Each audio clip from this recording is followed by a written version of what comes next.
Momento de la mesa con nuestros amigos acá, nos sentamos a conversar hoy sobre distintos temas, hoy complejos los temas, más serios, Sí. más tristes también, sobre todo con el que vamos a arrancar, y es lo que estábamos charlando desde el comienzo del programa, la violencia y todo el momento de tensión que se está viviendo en Ecuador. Javi. Sí, había un artículo que decía Daniel Noboa, el presidente, que Ecuador no esperaba, 35 años, recordemos que viene de una familia de mucho dinero, empresario bananero, que estudió en los Estados Unidos, que se formó un académico, que estuvo en uno de los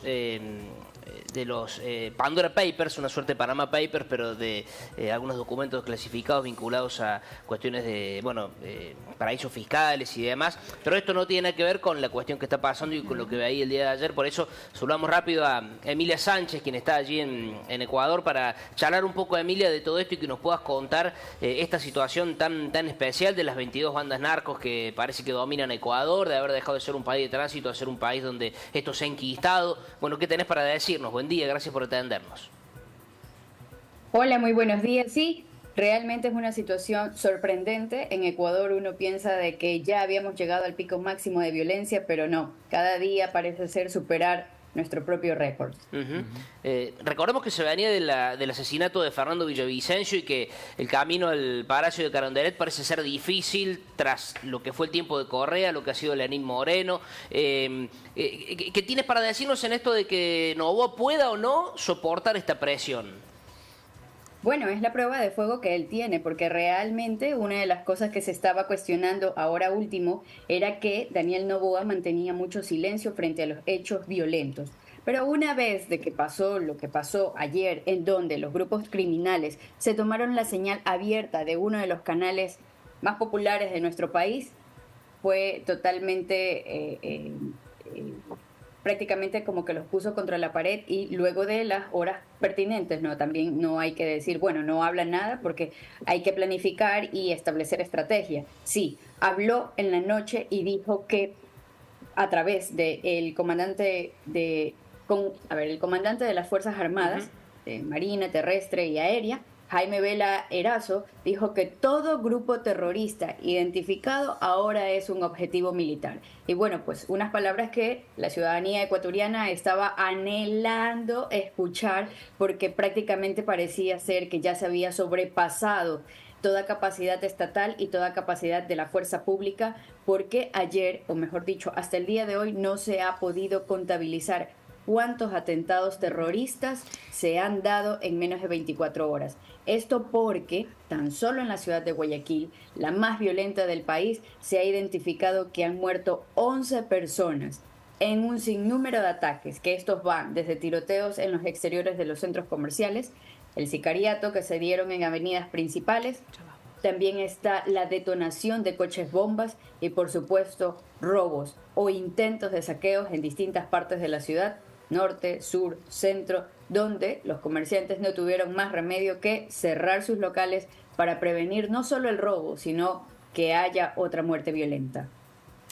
Bueno, ¿y cómo se vive esa situación? Escuchamos al presidente declararle la guerra a los grupos terroristas, decretar el estado de excepción, que esto implica que las Fuerzas Armadas se sumen al combate del narcotráfico y de alguna manera comenzar a vivir también una guerra interna en Ecuador. ¿Cómo han sido esas horas desde ese mensaje? ¿Cómo se vive hoy? ¿Cómo está amaneciendo Ecuador? ¿Qué implica para el ciudadano común ese tipo de situaciones? Bueno, una prueba es que estoy aquí, en casa. Se ha ordenado confinamiento como que si hayamos vuelto a la pandemia. Estamos todos encerrados prácticamente, aunque se puso disposición entre las empresas privadas y entre las empresas públicas que sea voluntario el teletrabajo en vista de la situación de violencia. Automáticamente las personas han preferido estar en casa porque no hay una especie de garantía de que yo pueda salir tranquilamente por mi casa a un rumbo determinado, por el mismo hecho de que parecía ser que la fuerza pública ayer no se abastecía con tanta violencia que se daba en las calles. Hoy ya se restableció el sistema de transporte urbano público, pero no tiene gran acogida. Las estaciones de servicios o paradas de buses o de servicios de transportación pública no están llenos, como podría ser a esta hora, donde los niños van a la escuela, donde los padres de familia van a trabajar, donde las personas adultas vayan a su universidad, a sus trabajos o cualquier actividad como en cualquier parte del mundo. No es así en Ecuador. Esperamos que en el pasar de las horas se pueda restablecer la normalidad porque no estamos en pandemia. Un dato muy importante de que nos enmarca esta situación es que en el 2023 se cerraron con 7.878 muertes violentas y que para el primer día de el 2024 ya estábamos por los 32 casos en la zona 8, que es Guayaquil, San Borondón y Durán, que es el territorio o la división más violenta de nuestro país. Entonces, este tipo de cifras son las que tienen alarmadas a la ciudadanía porque antes se decía que era una lucha entre organizaciones delictivas, pero ahora esta lucha, como es tan violenta y sangrienta, hay muchas víctimas colaterales. Entonces, es ahí donde la ciudadanía busca refugiarse y guardarse, porque, por ejemplo, hace 2 semanas o una semana, donde hubo 10 ataques, 10 muertes violentas, ahí debían morir 10 personas, pero resulta ser que hubo más de 25 y de estas 11, para ser exacta, 13 niñitos eran víctimas colaterales. Niñas, niños y adolescentes que lastimosamente estaban en el momento y en el lugar equivocado, o ni siquiera era el momento y el lugar equivocado, porque uno, por ejemplo, estaba tomando una gaseosa en la vereda de su casa y terminó afectado. Otro estaba en el velorio de su padre, también, por ejemplo, en 2023 se dio que estaba en el velorio de su padre y resulta ser que por no sé, intimidación, entraron a disparar en el velorio y también mataron a su mamá. Quedó huérfano en menos de 48 horas y como si eso fuera poco, también hubo más víctimas colaterales. Entonces, situaciones así en las que uno dice, a ver, voy a hacer algo diario, rutinario, puede pasar cualquier cosa. Emilia, ¿este estado de excepción rige únicamente esta situación de confinamiento y demás para Guayaquil o se ha extendido a todo el territorio del país?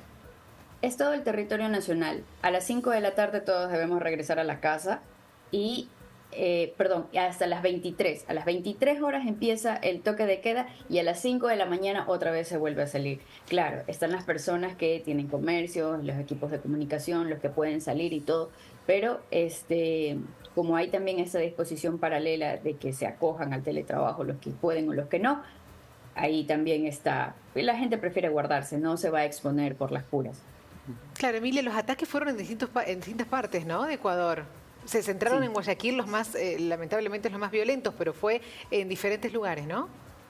Sí, de hecho, en ciudades donde uno dice, donde realmente nunca pasan cosas, porque, a ver, hay que también ser claros, ¿no? Guayaquil es la ciudad más violenta, pero, claro, aunque suene irónico decirlo, sí tiene su actividad turística normal, ¿no? Son como focos marginales, pero que a veces por momentos se despunta. Pero, por ejemplo, en Cuenca, en Baños, que eran ciudades que no pasaba nada, la gente empezó a correr y a refugiarse porque tenía miedo de que migre para allá la violencia. En Cuenca sí hubo una especie de tiroteo, pero no hubo muertes. No sé, a veces también esto pasa de que, y se ha dicho por parte de las autoridades, que ciertos grupos criminales quieren aprovecharse de este miedo, este terror infundido para también ellos, digamos, pescar a río revuelto. Entonces, pero al final de cuentas la factura es la misma. Todo el mundo tiene miedo y busca esconderse. Bien. Bueno, no sé si les queda algo más, chicos.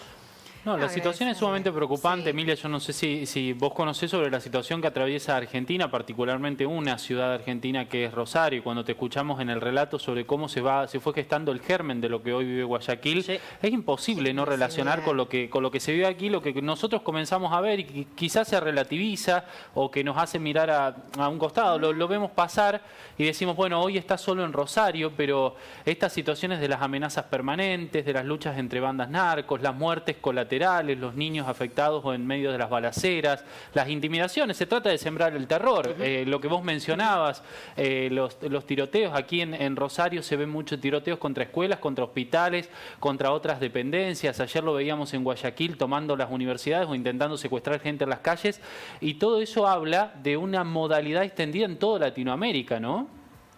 Sí, y yo creo que es muy importante en el caso de Argentina exigir la participación no solo también de las autoridades, sino ciudadanas, porque, a ver, seamos claros, todos los vecinos o los barrios saben quién es el pillo del barrio. Entonces, ayer justamente estábamos hablando con un exsecretario de Seguridad y decía, es importante que se fortalezca el mecanismo de recompensa ciudadana y denuncia ciudadana. No se puede permitir que los malos, que son menos o minoría, gobiernen a los que son más. Y hay que intensificar o unificar este sentido de, a ver, aquí nadie nos va a venir a gobernar y peor si es el mal. Algo que en nuestro país pasó y que hoy nos estamos lamentando por el mismo hecho de decirse, yo no me meto con nadie porque ellos son los vecinos, son los alejados. Entonces recordemos que si la familia es el núcleo familiar principal, el que viene después es el que nos rodea, que son nuestros vecinos, que son la comunidad donde vivimos, donde estudiamos y qué es lo que hacemos. Entonces es allí donde hay que activarlos.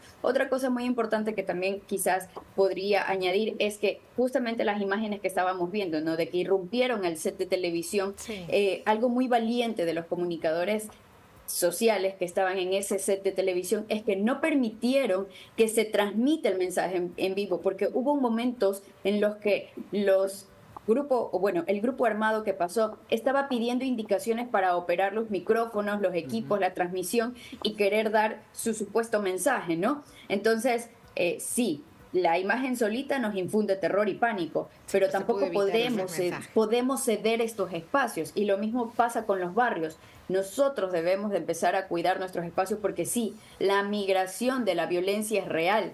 Y por ejemplo, en nuestro caso, tuvimos en 2018, no sé si ustedes recuerdan cuando se secuestró un equipo periodístico que trataba de cubrir estos problemas de frontera con Colombia y el narcotráfico, fueron secuestrados y hasta el día de hoy se da con el paradero de estas personas. Bueno, se lo trató como un hecho aislado, como una provincia de frontera que tiene problemas con estos grupos irregulares que están en la selva, pero poco a poco hemos visto cómo esos atentados que solo se veían en Esmeralda, el coche bomba que se veía en Esmeralda, ya no se ve en Esmeralda sino en Santo Domingo y va bajando, por Manabí y va bajando, estoy hablándoles de las provincias costeras, y va bajando a Guayas y Guayaquil, ciudad portuaria donde uno dice, no, es imposible, y uno mira hacia atrás, bueno, no es que han pasado 10 años, o sea, los grupos criminales no esperan que la ciudadanía, que el Estado esté de igual, tanto con armas y con herramientas. Ellos avanzan y ganan terreno con más. Y ojo, otra cosa muy importante que también nos dimos cuenta ayer en Ecuador,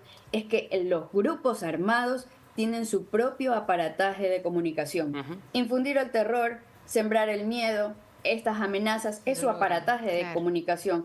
Y nosotros los ciudadanos no debemos de permitir de que estas personas sigan ganando espacio e infundiendo el terreno o infundiendo temor en todo el territorio, porque es allí cuando nos van ganando la guerra. No es tanto con muertes violentas, no es tanto con cifras y números, es el espacio que le permitimos y que cuando ya querramos reaccionar como le pasó a Ecuador y que yo les invito y les conmino a que no permitan que pase eso, ya es demasiado tarde, no estamos en situación de igual a igual y no podemos estar en una situación de guerra, que esta vez no es de pronto con un agente externo, sino que lo tenemos como que si fuese una enfermedad terminal que está invadiendo un cuerpo humano y lastimosamente es muy difícil de atacar.